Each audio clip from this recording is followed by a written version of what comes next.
नागा साधुओं की अदृश्य दुनिया को लेकर न्यूज़ 18 कुंभ सबसे बड़ा खुलासा करने जा रहा है। लाखों नागा साधु अचानक महाकुंभ में आखिर कहां से आते हैं? क्या इसका जवाब मिल गया है? क्या मिल गया है नागा बाबाओं की रहस्यमय दुनिया का असल ठिकाना? ये वो सवाल है जिनके जवाब आज आपको न्यूज़ 18 कुंभ के जरिए मिलने जा रहे हैं। नमस्कार, आपके साथ मैं हूं सबीना तामंग देशमुख। वो कहां से आते हैं, फिर कहां चले जाते हैं? सब अपने अपने हिसाब से इसका अंदाजा तो लगाते हैं, लेकिन ऐसी कौन सी दुनिया है जहां से वो पवित्र दिव्य कुंभ महाकुंभ का हिस्सा बनने के लिए अचानक पूरे विश्व के सामने प्रकट हो जाते हैं? महाकुंभ की समाप्ति होती है तो फिर यही लाखों नागा बाबा गायब हो जाते हैं। ये कैसे हो पाता है? क्या कोई ऐसी ताकत है उनके पास जो उन्हें अदृश्य कर देती है, गायब कर देती है, या फिर कुछ ऐसा जो आज तक किसी को भी नहीं मालूम? लाखों नागा साधुओं की ऐसी ही रहस्यमय अदृश्य दुनिया का आज हम न्यूज़ 18 कुंभ के जरिए बहुत बड़ा खुलासा करने जा रहे हैं, क्योंकि नागा बाबाओं की ये दुनिया महाकुंभ की एक अलग ही शान को पूरी दुनिया के सामने, पूरे विश्व के सामने रखती है। इसलिए इनके बारे में हर एक जानकारी हम बहुत बारीकी से जुटा रहे हैं। और ये तो बहुत ही बड़ा खुलासा है, क्योंकि हर कोई जानना चाहता है कि जिन नागा बाबाओं को देखने के लिए लाखों करोड़ों लोग महाकुंभ में मौजूद होते हैं, वो आते कहाँ से हैं और फिर अचानक गायब कहाँ हो जाते हैं? क्यों फिर इन्हें हम अपने और आपकी दुनिया में दूर दूर तक नहीं पाते हैं? क्यों ये कुंभ, अर्धकुंभ, पूर्ण कुंभ, महाकुंभ के दौरान ही नजर आते हैं? देखिए, महाकुंभ की शुरुआत पौष पूर्णिमा स्नान के साथ होती है, जो कि 13 जनवरी 2025 को है। वहीं महाशिवरात्रि के दिन यानी 26 फरवरी 2025 को अंतिम स्नान के साथ कुंभ पर्व का समापन भी हो जाएगा। तो 13 जनवरी 2025 से शुरुआत होगी और 26 फरवरी 2025 को अंतिम स्नान के साथ महाकुंभ पर्व का समापन भी होगा। शाही स्नान की तस्वीर आएगी, अलग अलग महाकुंभ के अखाड़ों से तस्वीर नजर आएगी। पूरे विश्व को दिखाई देगा हिंदुस्तान का सांस्कृतिक, आध्यात्मिक और धार्मिक दमखम। इस तरह से महाकुंभ 45 दिनों तक चलता रहेगा, जिसकी भव्यता पूरे विश्व के सामने भी होगी। लेकिन धर्म के जानकार, ज्योतिषाचार्य, धर्म को बहुत बारीकी से समझने वाले, इसका अध्ययन करने वाले नागा साधुओं के जीवन पर भी अध्ययन कर चुके हैं, और वो मानते हैं कि नागा साधुओं का जीवन बहुत ही रहस्य से भरा होता है। इनके कहाँ आने और फिर कहाँ जाने के बारे में सब कुछ पता पाना संभव नहीं है, लेकिन फिर भी महाकुंभ, कुंभ, इसमें ये बड़ी तादाद में आते हैं, जिसके बारे में कहा जाता है कि ये उत्तराखंड, हिमाचल प्रदेश और गुजरात के जूनागढ़ की गुफाओं से आते हैं। ऊंची ऊंची पहाड़ियों से ये कुंभ महाकुंभ का हिस्सा बनते हैं। हिमालय की कंदराओं से आते हैं, हरिद्वार से आते हैं। जी हाँ, यहीं पर होते हैं नागा बाबा। और इनमें से बहुत से सन्यासी वस्त्र धारण करके, तो कुछ निर्वस्त्र होकर भी आते हैं और गुप्त स्थान पर रहकर कड़ी तपस्या करते हैं, या फिर अर्धकुंभ या कुंभ के मौके पर ही अपनी मौजूदगी बड़े पैमाने पर ये दर्ज करवाते हैं। असल में ये नागा सन्यासी अपनी पहचान छिपा कर रखते हैं। जी हाँ, अगर आपको लगता है कि ये बाकी साधु संतों की तरह अपनी पहचान सभी के सामने रखते हैं, टीवी के सामने आते हैं, पर्दे के सामने आते हैं, तो नहीं, असली नागा बाबा अपनी पहचान छिपा कर रखते हैं। बताया जाता है कि नागा सन्यासी किसी गुफा में कुछ साल रहते हैं और फिर किसी दूसरी गुफा में वो कुछ सालों बाद चले जाते हैं। वो अपना ठिकाना बदलते रहते हैं। गुफाओं में चलती है, ऊंची ऊंची पहाड़ियों में चलती है, घने घोर जंगल में चलती है इनकी अद्भुत, अकल्पनीय तपस्या। इसलिए कहा जाता है कि इनकी सटीक स्थिति के बारे में पता लगाना मुमकिन नहीं होता।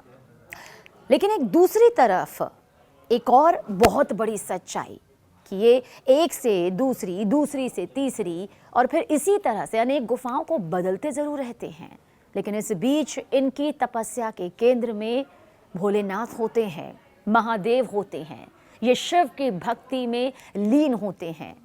और ये जो नागा बाबा है ना, ये जड़ी बूटी कंदमूल के सहारे अपना पूरा जीवन बिता देते हैं। इनके खान पान का भी हम आपको रहस्य बताएंगे। दरअसल कई नागा जंगलों में घूमते घूमते विचरण करते करते अपने सालों काट लेते हैं, क्योंकि ये वातावरण को अपने बेहद करीब मानते हैं, उसी को अपनी दुनिया मानते हैं। इस खुले आसमान को, खुले आकाश को वो अपनी ओढ़नी मानते हैं। और कुंभ या अर्धकुंभ, पूर्ण कुंभ, महाकुंभ में ये जरूर नजर आते हैं, और इनके बिना तो पूर्ण कुंभ, महाकुंभ संभव भी नहीं नजर आता।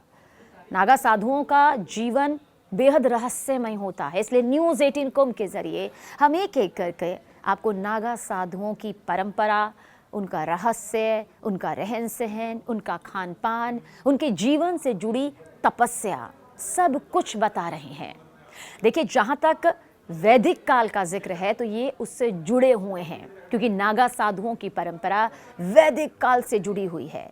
नागा साधुओं को आध्यात्मिक शक्ति का प्रतीक माना जाता है, युद्ध कला में पारंगत माना जाता है, साथ ही औषधियों और जड़ी बूटियों के बारे में इन्हें बेहद अच्छा ज्ञान होता है, क्योंकि इनकी जिंदगी ही ऊंची ऊंची पहाड़ियों में, हिमालय में, गुफाओं में, जंगलों में बीतती है। इसलिए वो बहुत बारीकी से जड़ी बूटियों के बारे में, औषधियों के बारे में जानकारी पा पाते हैं। नागा साधुओं को महाकुंभ का आकर्षण माना जाता है। नागा साधुओं को धर्म की रक्षा के लिए प्रतिबद्ध माना जाता है। नागा साधु को देखने भर से ये नहीं सोचना चाहिए कि इन्होंने सिर्फ और सिर्फ तपस्या की है, या सिर्फ शाही स्नान, विशेष स्नान, राजयोगी स्नान के लिए जाने जाते हैं, बल्कि धर्म की रक्षा के लिए ये पूरी तरह प्रतिबद्ध होते हैं। ये वही नागा साधु होते हैं जो समाज सुधार और सनातन धर्म की रक्षा के लिए जाने जाते हैं। और इन्हीं नागा साधुओं को बिना कपड़ों के रहने के लिए भी जाना जाता है, यानी कि निर्वस्त्र ये रहते हैं। नागा साधुओं को तन मंत्र के लिए, साधना के लिए, योग के लिए जाना जाता है। हमने आपको एक वीडियो में अघोरी और नागा साधुओं के बीच का अंतर भी बताया था। एक बार फिर से जल्द बताते हैं। अघोरी जो तंत्र विद्या के जरिए, जिनकी पहचान, जिनकी मजबूती, जिनका व्यक्तित्व सामने आता है, जो शमशान घाट में करते हैं अपनी तपस्या। लेकिन नागा साधु शिव की साधना करते हैं, शव साधना नहीं करते हैं, और ये मंत्र का उच्चारण करते हैं, साधना करते हैं, योग करते हैं। देखिए, इन्हें आध्यात्मिक शक्ति के प्रतीक के तौर पर देखा जाता है। ये अपनी साधना और योग शक्ति के बल से आम लोगों को प्रेरित करते हैं, उन्हें धर्म के मार्ग की तरफ अग्रसर करते हैं। नागा साधु की वैसे तो बहुत सारी खास बातें हैं, लेकिन ये सिर्फ कुंभ के दौरान ही दिखाई देते हैं, और इसके बाद तपस्या करके वापस कहाँ लौट जाते हैं, ये बहुत बड़ा सवाल हर किसी के जहन में आता है। तो ये भी बताते हैं कि ये आते जहाँ से हैं, आखिरकार वहीं लौट जाते हैं। ये उन्हीं घने जंगलों में चले जाते हैं, ऊंची ऊंची पहाड़ियों में चले जाते हैं, ये उन्हीं गुफाओं में चले जाते हैं जहाँ से ये अपनी तपस्या को शुरू करते हैं, आगे बढ़ाते हैं, और अपनी ज़िंदगी के हर एक पड़ाव को बेहद कठिन तौर पर आगे सफल भी बनाते हैं।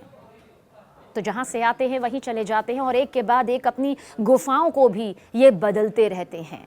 नागा साधुओं की उत्पत्ति का इतिहास, जैसा हमने आपको बताया कि ये वैदिक काल से जुड़ा हुआ है।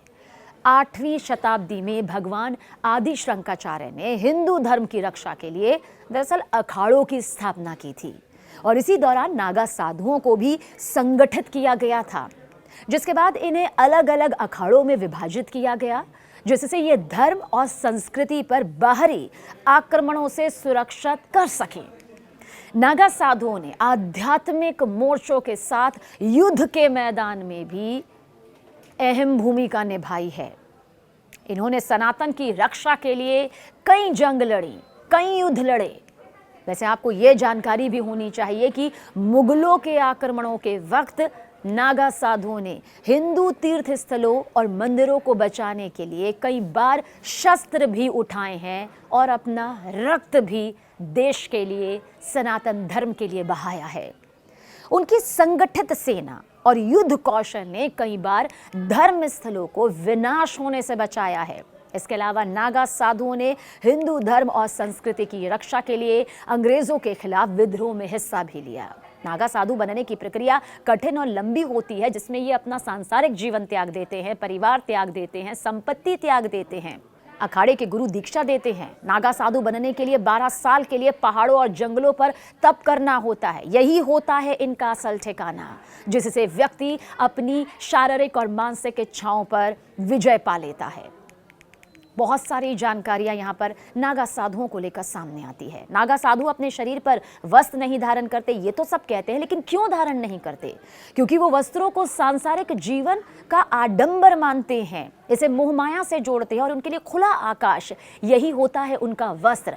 उनके विचार से कपड़े भौतिकता का प्रतीक है। और जानते हैं खास बात क्या है? नागा साधु सोने के लिए बिस्तर का भी उपयोग नहीं करते हैं, ये इनसे दूरी बनाकर रखते हैं। आत्मज्ञान, मोक्ष की तरफ ये अग्रसर होते हैं और इसी का प्रतीक माने जाते हैं। इनके रहने का ठिकाना ऐसी जगहों पर होता है जहां बहुत कम लोग आते जाते हों, जो इनके करीब ना आते जाते हों। निर्वस्त्र रहने वाले ये नागा बाबा ज्यादातर अपना वक्त तपस्या में ही लीन रहकर बिताते हैं। भिक्षा मांगकर या जंगलों पहाड़ों में मिलने वाले कंदमूल खाकर ये अपना पेट भरते हैं और लंबे समय तक भूखे प्यासे भी रह सकते हैं। देखिए, कुंभ में शामिल होने वाले 13 अखाड़ों में से सबसे ज्यादा नागा साधु जूना अखाड़े से बनाए जाते हैं और नागा साधु बनने से पहले उन्हें कई परीक्षाओं का सामना करना पड़ता है। उनके परिवार तक की जांच की जाती है, उनके इतिहास के बारे में टटोला जाता है और कई सालों तक अपने गुरुओं की सेवा करनी पड़ती है। साथ ही अपनी इच्छाओं को पूरी तरह से संपूर्ण तरीके से ये त्याग देते हैं। इतिहास के पन्नों में नागा साधुओं का अस्तित्व सबसे पुराना है। नागा साधु बनने के लिए महाकुंभ के दौरान ही ये प्रक्रिया शुरू भी हो जाती है, जिसके साथ वो ब्रह्मचर्य की परीक्षा भी कठोर तौर पर देते हैं। नागा साधु बहुत जल्द आपको बताते हैं जाते जाते 5 गुरु भगवान शिव, भगवान विष्णु, शक्ति, सूर्य और गणेश निर्धारित इनके लिए किए जाते हैं। इसके बाद नागाओं के बाल कटवाए जाते हैं। कुंभ के दौरान इन लोगों को गंगा नदी में 108 डुबकियां भी लगानी पड़ती है। महापुरुष के बाद ये बनते हैं अवधूत। जी हाँ, महापुरुष के बाद ही नागाओं के अवधूत बनने की प्रक्रिया भी शुरू होती है, यानी कि उन्हें अपना पिंडदान श्राद्ध करके, पहले श्राद्ध किया जाता है फिर पिंडदान, इस प्रक्रिया को भी अपनाना पड़ता है। और इस दौरान साधु बनने वाले लोगों को 24 घंटे तक बिना कपड़ों के अखाड़े के ध्वज के नीचे खड़ा रहना पड़ता है। परीक्षाओं में सफल होने के बाद ही उन्हें नागा साधु बनाया जाता है। तो देखा आपने, नागा साधु बाबाओं की ये दुनिया जहां रहस्य से भरी हुई है, तो एक एक करके न्यूज़ 18 कुंभ इस रहस्य का खुलासा कर रहा है, ताकि बाबाओं की इस दुनिया को आप महाकुंभ के जरिए और न्यूज़ 18 कुंभ के जरिए समझ सकें। नमस्कार।